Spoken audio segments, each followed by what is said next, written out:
The night of March 14th was cold in a way that felt deliberate, the kind of cold that settles into a neighborhood and makes the streets go quiet before anything has happened. On Delwood Avenue in Hargrove County, the porch light outside Fort Fowle was on, the way it always was when Margaret Cole expected someone home. She had cooked. There were dishes on the counter. There was a television on in the back room. And then, sometime between 9:47 and 11:23 in the evening, according to the window of time that investigators would later establish, Margaret Cole, 54 years old, church-going, employed at the county school board for 19 years, a woman whose neighbors consistently described her as the kind of person who remembered your birthday and shoveled your walk without. Being asked, was dead. She had no criminal record, no known enemies, no history of violence in or around her home. She owed nobody money. She had testified against nobody. She had crossed nobody. And yet she was gone, in her own house, on a street where she had lived for 22 years, and the question that no one in that neighborhood could answer. The question that her own sons could not answer, because the answer required disclosures that neither of them were willing to make, was a simple one. Who would want to kill Margaret Cole, and why would that night, of all nights, be the one they chose? To understand what happened on Delwood Avenue, you have to understand the family that lived there, not the version they presented to the world. But the version that existed underneath it, the one built from secrets so layered and so long-running that by the time Margaret Cole died, there were at least 4 separate groups of people who had reason to visit that address with something other than goodwill in mind. Because this is not a story about one man's choices. This is a story about a family that was never safe, from the outside or from itself. Start with the father. Darnell Cole was not a man given to subtlety or patience. He had run a mid-level criminal operation out of Hargrove County for most of his adult life, nothing large enough to attract federal attention, he thought, but large enough to build connections, enemies, and a reputation that his name carried long after he was no longer free to carry it himself. When Darnell's legal troubles finally caught up with him in the form of a racketeering charge, he hired a solicitor named Raymond Chew, who came recommended and came expensive. What Darnell did not account for was incompetence. Chew failed to file 2 critical motions in time, missed a discovery deadline that could have excluded the prosecution's key evidence, and delivered a closing argument that courtroom observers described as disorganized and underprepared. Darnell Cole was convicted. He was sentenced to life. And Raymond Chew, 3 weeks after the verdict, was found dead in the stairwell of his office building, bludgeoned in a manner that left no ambiguity about intent. Darnell Cole has been in federal custody since the trial. He did not leave prison to kill his solicitor, but investigators have never publicly identified who did. What they do know is that a mob boss, a man whose name appears in sealed court documents, a figure who shared Raymond Chew as legal representation, was sent to prison because his own case collapsed in the absence of a prepared defense. That man is still inside. And men like that do not forget. So Darnell Cole is in prison for life. His wife Margaret is raising 2 sons alone. And those 2 sons, Lee and Chris, grew up in the shadow of a father whose reputation defined how the neighborhood saw them before they ever had the chance to define themselves. Lee Cole was the one who appeared to escape it. He was the one the family pointed to at holidays, the one teachers remembered fondly, the one who enrolled in business administration at Crestwood College and graduated with honors. Underneath the degree and the business cards and the apartment in the financial district, Lee Cole was moving product for a cartel, not as muscle, as an architect. He understood routes, timelines, documentation, the grammar of logistics that made a narcotics shipment look indistinguishable from legitimate commercial freight. He was good at it. And for several years it paid well enough that the cartel's regional operator, a man who went by the name Al Pacino, trusted Lee Cole with significant responsibility. Chris Cole had never managed to be what Lee was. He fought.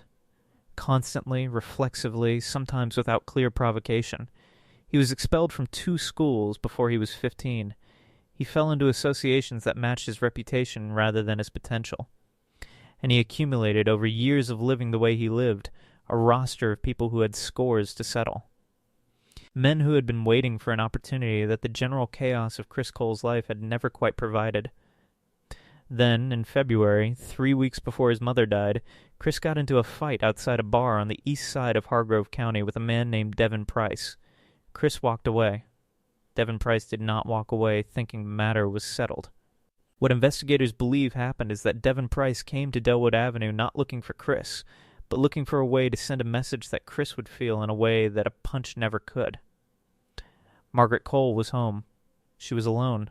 She was the only person in that household who had never done anything to anyone. But here is where the story refuses to resolve cleanly, because Al Pacino also flew into the country on the night of March 14th.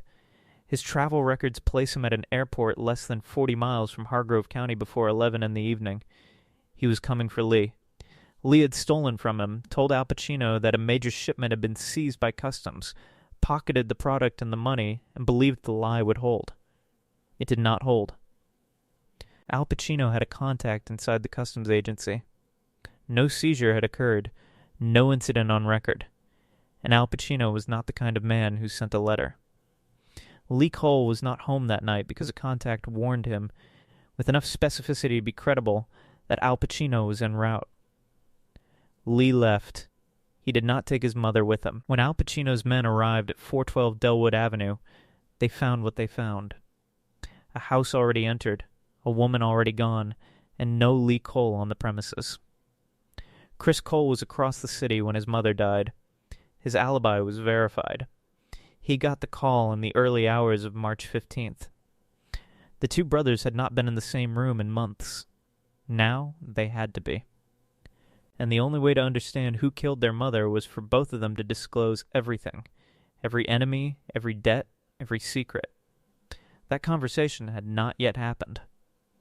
And what was about to complicate it beyond measure was something investigators would find 24 hours later at the medical examiner's office, when the ballistics report came back on the weapon used to kill Margaret Cole. What that report contained would change the shape of this entire case, and it would terrify exactly one person in the Cole family for reasons that no one else in that family could yet understand.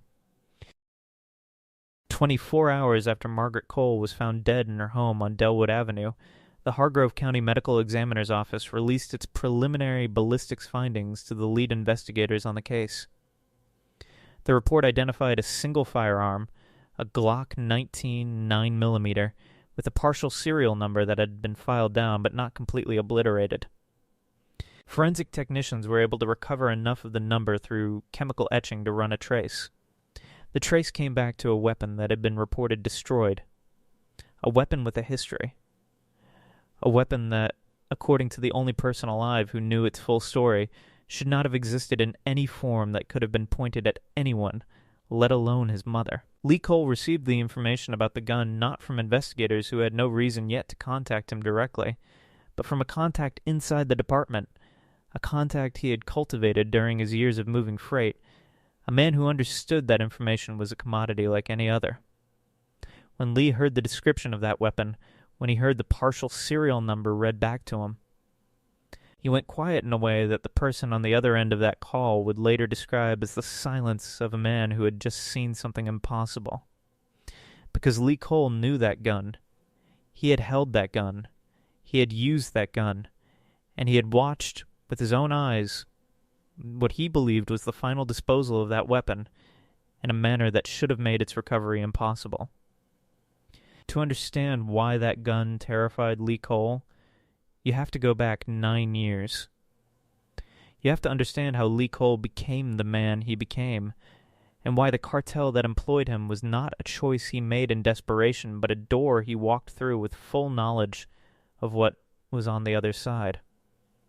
Lee Cole was 23 years old when he graduated from Crestwood College. He had his degree. He had his ambitions. And he had something else. A name. The Cole name, in Hargrove County, did not open doors in the legitimate world. It closed them.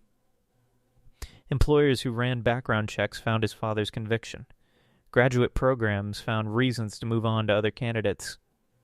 What Lee had at 23 was a business administration degree, a family name that functioned as a liability. and a very clear understanding of how money moved through systems that most people never thought about. He also had a connection. A man named Victor Reyes, a logistics coordinator who worked the docks at Port Hargrove and who had known Darnell Cole from years before the conviction. Reyes was a facilitator. He connected people who needed things moved with people who knew how to move them without generating documentation that attracted scrutiny.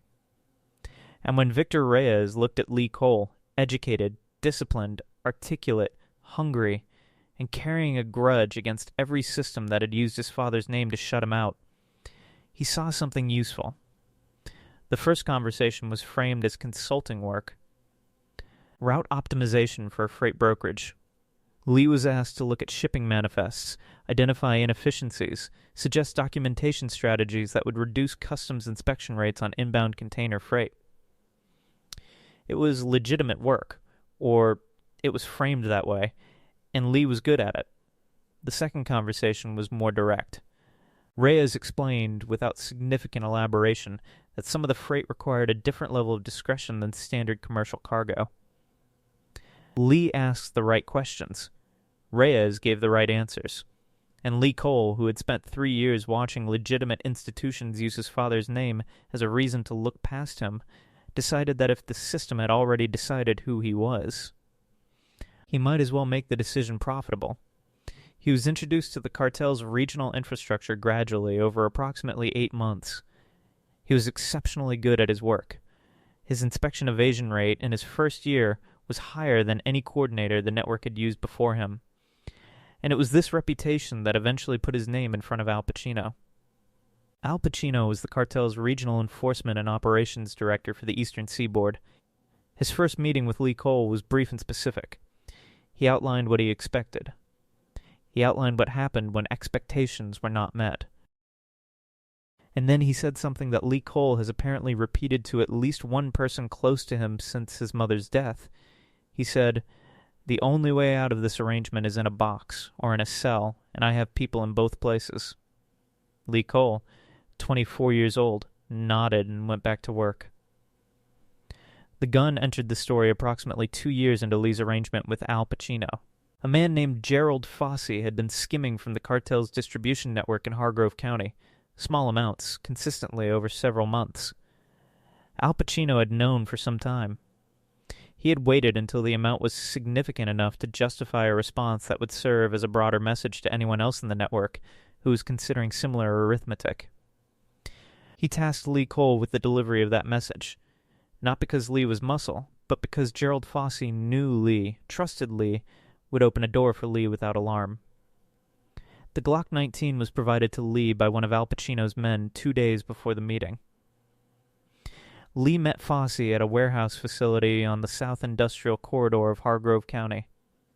What happened in that warehouse is a matter that exists only in Lee Cole's memory and in the ballistics record that linked the gun to Gerald Foss's death, a death officially recorded as an unsolved homicide. After the meeting, Lee Cole returned the weapon to the man who had given it to him. He was told it would be disposed of. He was told it would not be traceable. He believed both of those things because he needed to believe them. But think about that for a moment. Apply basic logic. Why would a cartel organization destroy a weapon that its own operative had used to commit a murder on its behalf? What would that weapon be worth? Sitting somewhere safe, unregistered, wiped, carrying ballistic evidence that tied Lee Cole to a killing? It would be worth everything. It would be worth his permanent cooperation. It would be the reason Lee Cole never seriously considered walking away. He was not just an employee. He was a man who believed a gun had been destroyed, which meant he was a man who could be controlled by the knowledge that it had not been. Now that gun had killed his mother. The same weapon. The same ballistic signature. The same partial serial number recovered from a number filed but not fully erased, as if whoever filed it had done just enough to obscure it from casual inspection, but not enough to prevent recovery by someone who knew what they were looking for.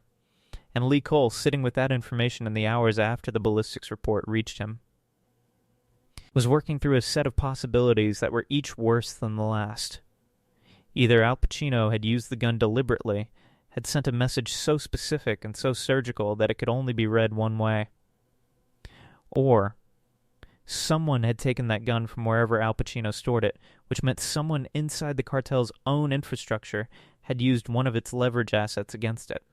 Or, and this was the possibility that Lee Cole could not yet bring himself to examine fully, the gun had not stayed inside the cartel at all.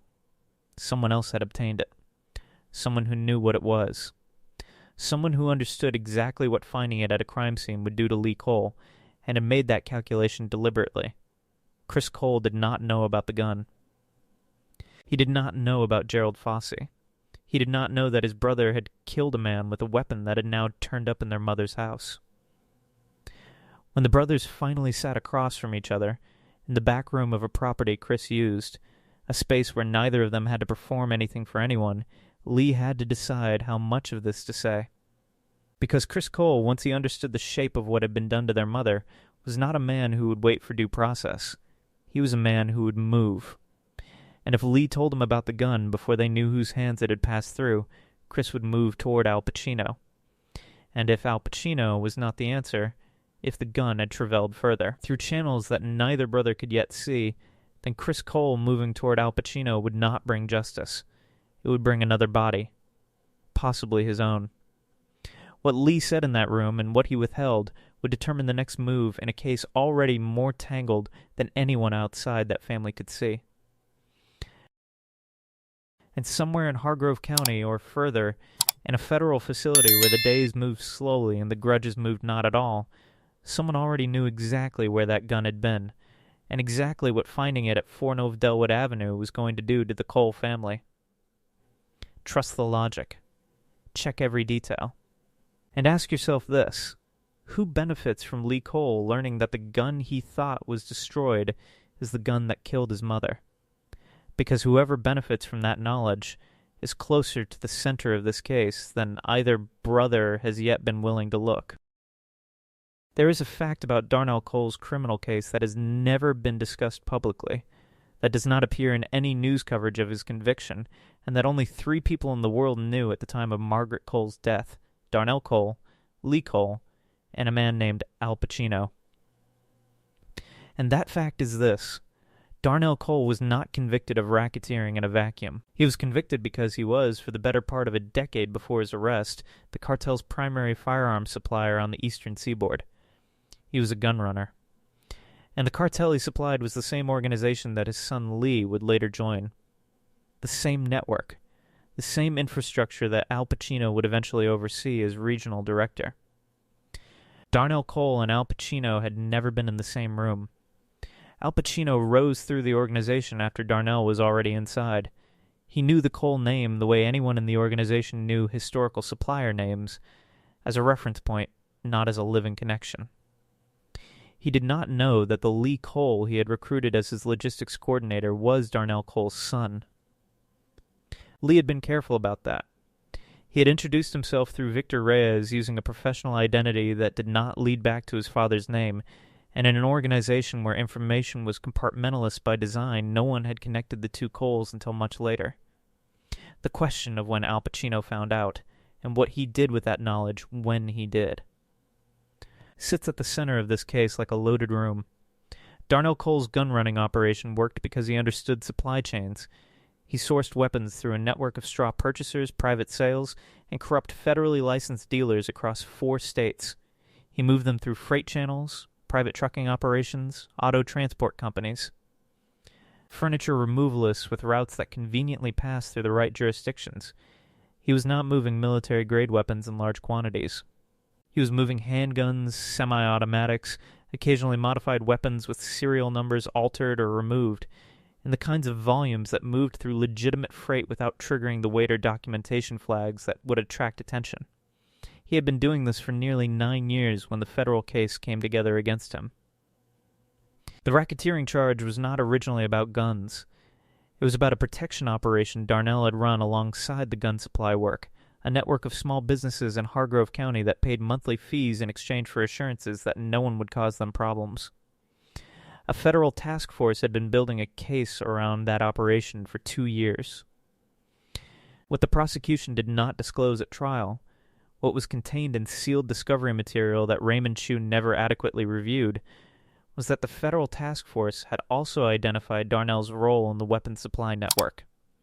They had chosen not to include it in the charges.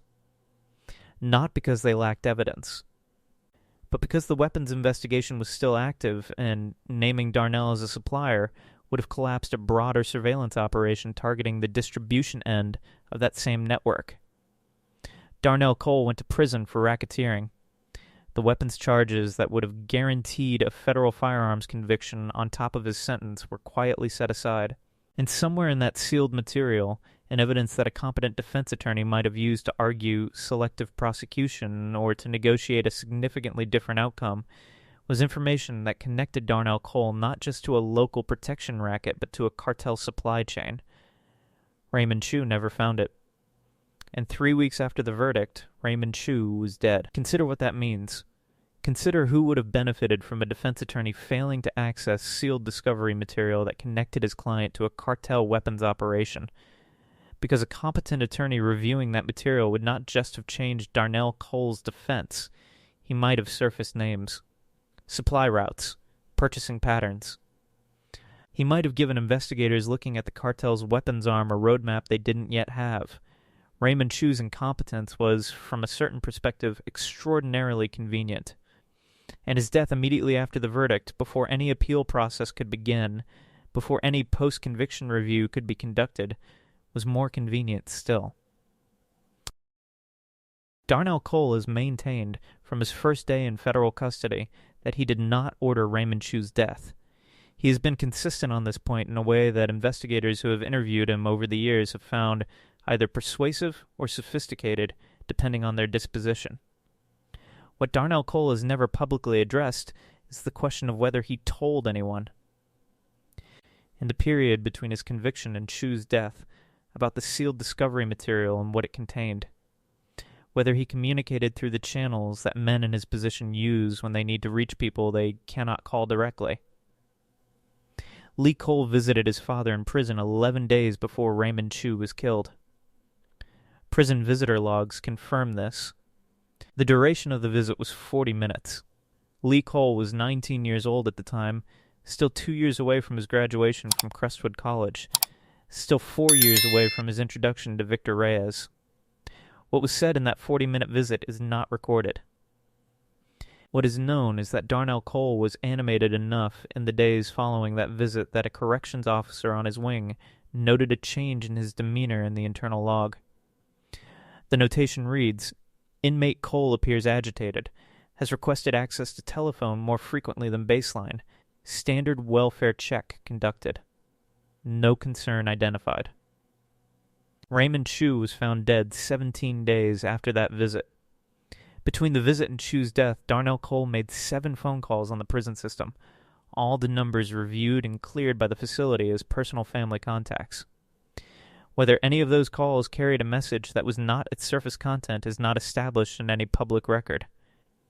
What Lee Cole knew, sitting across from his brother in that back room in the days after their mother's death, was not just that he had killed a man with a gun that had since turned up at a crime scene. He knew that his father had been a supplier to the same cartel he worked for. He knew that Al Pacino's organization had a historical relationship with the Cole name that Al Pacino himself appeared not to be aware of. He knew that the weapons his father had moved through freight channels were the spiritual antecedent of the narcotics he himself moved through almost identical channels. Same routes, same documentation strategies, same logic, different product. And he knew that somewhere in the architecture of this case, the 2 Cole generations were connected in ways that could, if pulled at from the right angle, explain not just his mother's death, but the entire trajectory of a family that had been inside the cartel's orbit for longer than any of them had admitted. Chris Cole knew none of this. He had grown up in the same house, with the same absent father, and he had understood his father as a local operator, a protection racketeer, a man of the neighborhood, dangerous but contained. He did not know his father had moved weapons. He did not know the cartel connection. He did not know that his brother had joined the same organization through a different door. When Lee finally began to speak in that back room about who Darnell Cole had actually been, Chris Cole sat with the stillness of a man who was recalibrating every memory of his childhood against a frame he had never been given. And then he asked the question that Lee had been dreading. He asked, "Does the cartel know who our father was?" And Lee, who knew the answer was almost certainly yes by now, said, "I think they always knew. I think the question is what they did with it." What investigators would find next, in the sealed records from Darnell Cole's original trial, records that a civil attorney working on behalf of Margaret Cole's estate had quietly petitioned to have reviewed, would suggest that what the cartel did with that knowledge was far more deliberate and far longer in the planning than anyone in the Cole family had yet begun to imagine. Trust the logic. Check every detail. And never forget that in a case built on secrets, the most dangerous information is not what people said. It is what they knew and chose not to say.